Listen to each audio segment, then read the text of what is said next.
Chaque jour, Charles et Carole vous présentent la leçon de l'école du sabbat.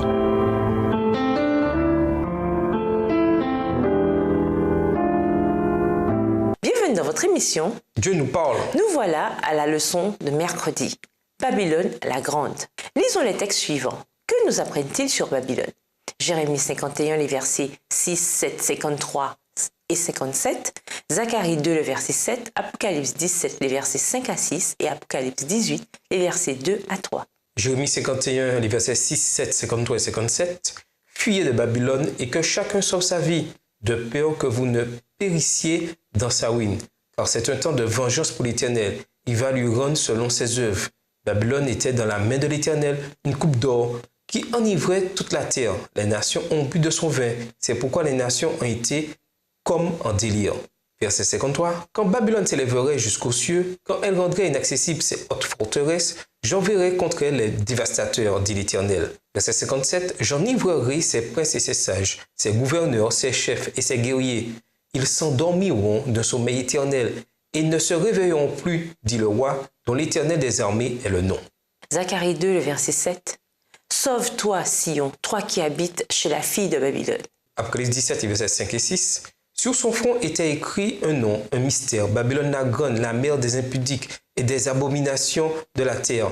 Et je vis cette femme ivre du sang des saints et du sang des témoins de Jésus. Et, en la voyant, je fus saisi de grand étonnement. Apocalypse 18, les versets 2 et 3. Il cria d'une voix forte, disant « Elle est tombée, Babylone la grande. Elle est devenue une habitation de démons, un repère de tout esprit impur, un repère de tout oiseau impur et odieux, parce que toutes les nations ont bu du vin de la fureur de son impudicité, et que les rois de la terre se sont livrés avec elle à l'impudicité, et que les marchands de la terre se sont enrichis par la puissance de son luxe. » Comme nous l'avons vu hier, Babylone a un long passé en tant que capitale du faux culte. C'est donc un symbole approprié pour une puissance eschatologique qui trompe les nations. Comparons le dragon, la bête qui monte de la mer et la bête écarlate. Apocalypse 12, verset 3, Apocalypse 13, versets 1 à 3 et Apocalypse 17, verset 3. Quels sont les points communs et les différences? Apocalypse 12, verset 3.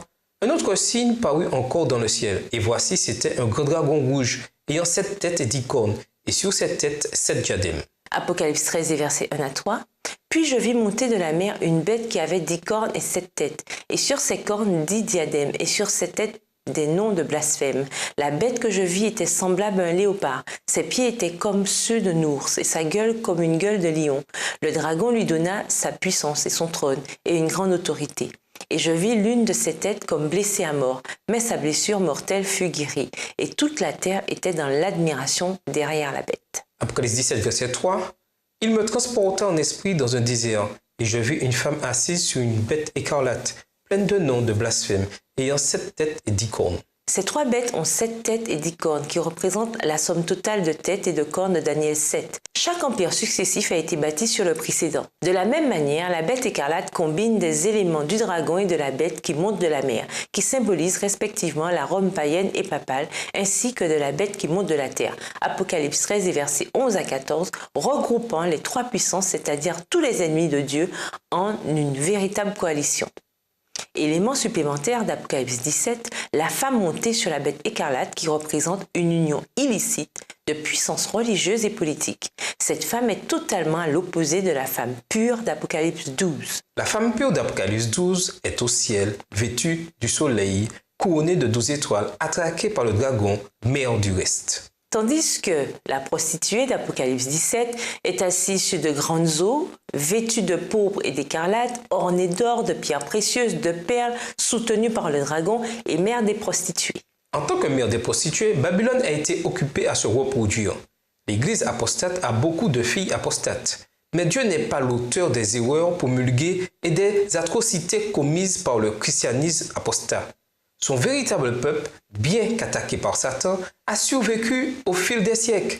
Apocalypse 14, verset 8 a déjà averti de la chute ou de l'apostasie de Babylone, qui finit par entraîner la supercherie finale, donnant lieu à la marque de la bête. Apocalypse 14, verset 9 à 11. Cet avertissement sera réitéré avec une puissance bien plus grande, s'achevant par un dernier appel pour le peuple de Dieu resté fidèle à Babylone à sortir d'elle et à s'unir à l'Église du reste de Dieu. Apocalypse 18, les versets 1 à 4. Et nous vous laissons avec la question du jour. De quelle autre façon pouvez-vous vous préparer pour cette période de l'histoire de la Terre? Au revoir. Et à demain si je veux. Dieu nous parle. Chaque jour, Charles et Carole vous présentent la leçon de l'école du sabbat.